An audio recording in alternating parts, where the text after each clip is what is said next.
You're walking through a forest that doesn't have a name yet. No roads, no villages, no metal, no writing, not even the idea of a weekend. Just trees, heat, insects, and fruit falling from branches because it got too ripe to hold on anymore. One of those fruits lands in the dirt. It splits open. Yeast gets in. Sugar starts changing. The smell becomes sweet, sour, strange, almost electric.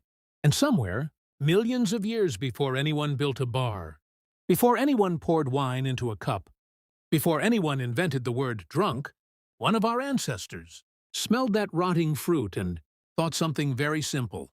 Food. This is the story of how humans discovered alcohol. Not beer commercials, not college parties, not wine at dinner, not the tiny bottle your uncle keeps pretending is for cooking. We're talking about the first time a creature, on the road to becoming human, found fermented fruit, ate it, felt its brain change slightly, and remembered the tree. Because alcohol did not begin as a human invention. Alcohol was older than us. It was made by fruit, fungus, sunlight, time, and rot. And the weirdest part is, our bodies may have been preparing for it long before Homo sapiens existed.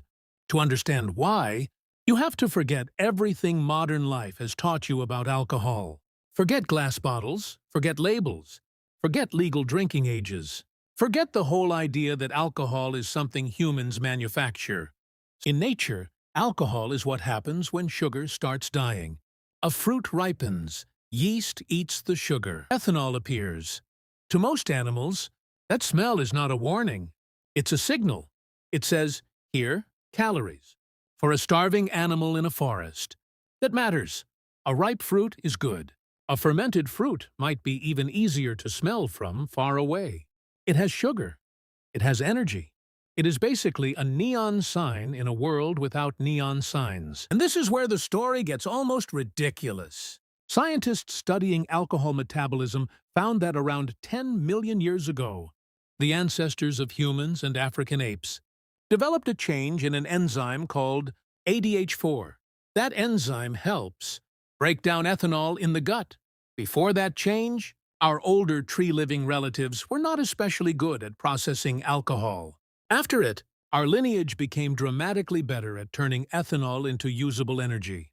In plain English, our ancestors got better at eating boozy fruit before humans even existed. Think about what that means. Your body has a relationship with alcohol that is older than cities, older than farming, older than language, older than the human species itself. Not because ancient apes were trying to party, because they were trying not to die. A fallen mango on the forest floor could be a meal. A fermented fig could be survival. The smell of ethanol might lead you to food before another animal found it first. So when modern people ask, why do humans like alcohol so much? The answer might not begin in a tavern. It might begin on the forest floor, with a hungry ape sniffing the air. Now, this idea is sometimes called the drunken monkey hypothesis, which sounds like a joke a scientist came up with after one very long conference dinner. But the argument is serious. The idea is that attraction to ethanol may have deep evolutionary roots, because ethanol helped fruit-eating primates locate ripe, calorie-rich food. And modern evidence keeps making this less weird. Chimpanzees and other apes do encounter alcohol in wild fruit. They don't need breweries. They don't need cups. They just eat fruit that has already started fermenting. Recent research on wild chimpanzees found that they may consume measurable amounts of ethanol simply by eating naturally fermented fruit across the day. Not enough to turn the forest into a nightclub, but enough to show that alcohol exposure is not some strange modern human accident. It is part of the ecological background our relatives have been living inside for millions of years. And that raises a disturbing question. If alcohol started as a food signal, when did it become something more? When did a useful smell become a ritual? When did survival become ceremony? That is where archaeology enters the story. And archaeology is very annoying in the best possible way. Because alcohol leaves terrible evidence. Stone tools survive. Bones survive. Pottery sometimes survives. But a puddle of fermented fruit from 20,000 years ago? Gone. A wooden bowl full of honey wine? gone. A skin bag of berry alcohol passed around a campfire? Gone so completely that the only thing left is the suspicion that people were probably doing it. So the oldest direct evidence is almost certainly not the oldest behavior. It is just the oldest thing lucky enough to leave a trace.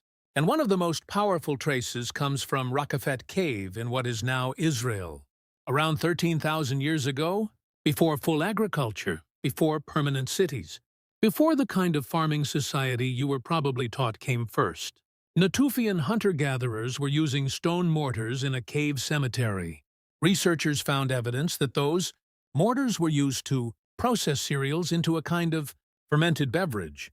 In other words, people may have been making beer-like drinks in a burial setting thousands of years before writing, kings, money, or organized states. That detail matters because the oldest known alcohol was not found in the archaeological equivalent of a sports bar.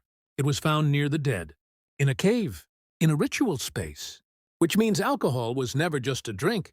From the beginning of the evidence, we can actually see it was connected to memory, grief, gathering, and the impossible human problem of losing someone and still having to continue living.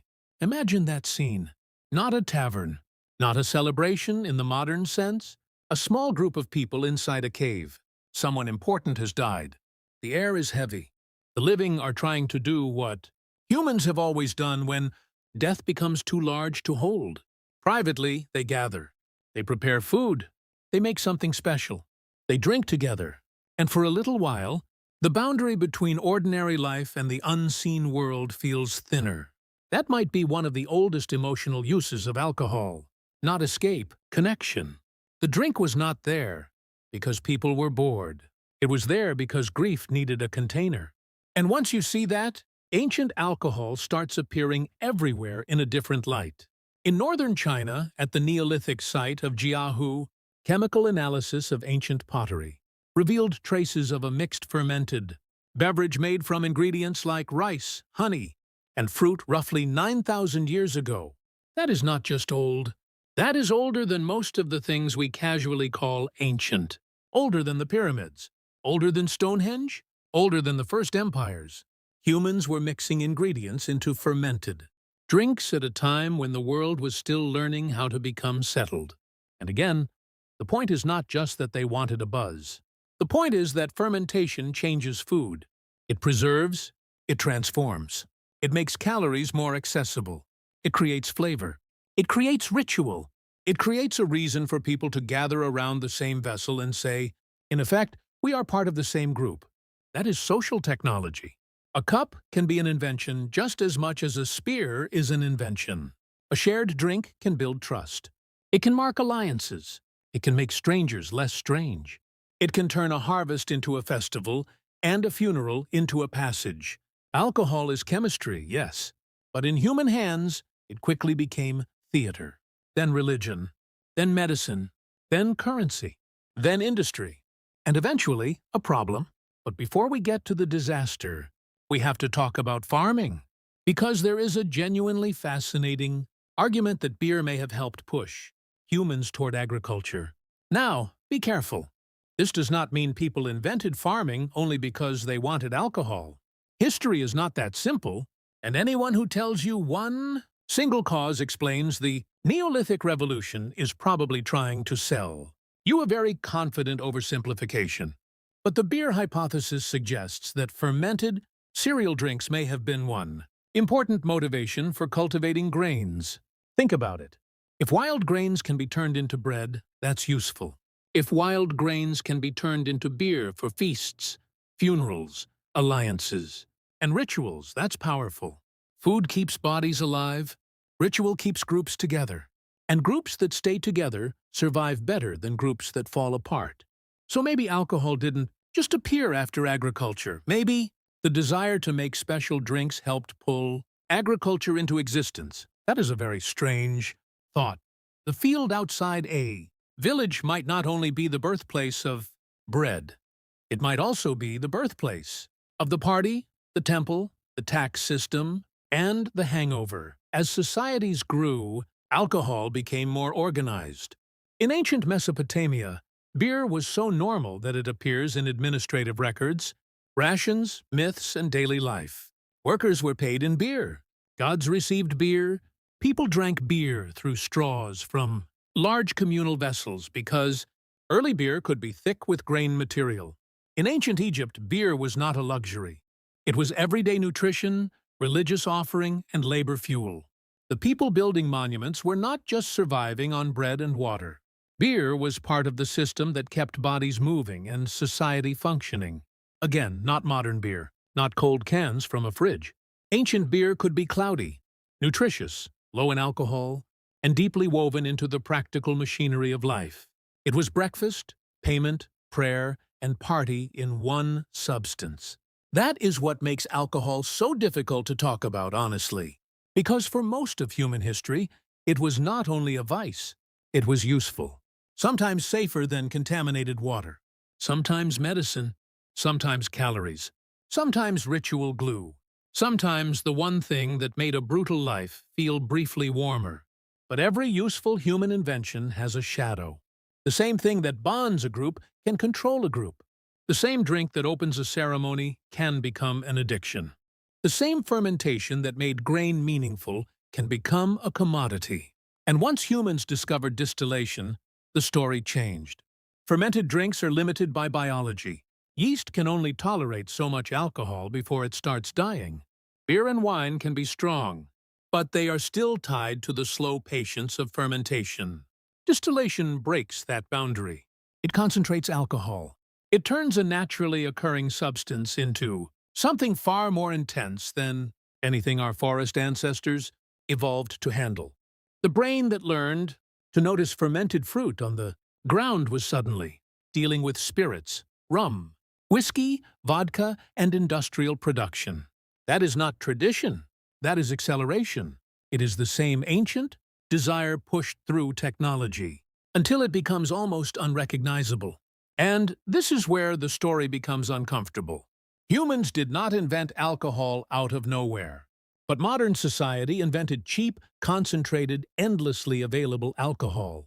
That matters because our attraction to alcohol was shaped in a world of scarcity, a world where fermented fruit was seasonal, a world where making beer took time, grain, labor, and community, a world where drinking was often limited by ritual, cost, and context. Modern alcohol removed the limits. You no longer need a harvest. You no longer need a ceremony. You no longer need a group. You just need a store, a card, a bottle, a bad day. And suddenly, an ancient survival signal becomes a private trap. That is the tragedy hiding inside this history. The same molecule that once helped our ancestors find calories, bury their dead, bless their harvests, and bind their communities can also isolate people, damage families, and turn grief into a loop instead of a passage. A Natufian group drinking at a burial cave and a modern person drinking alone at 2 a.m. are both interacting with ethanol.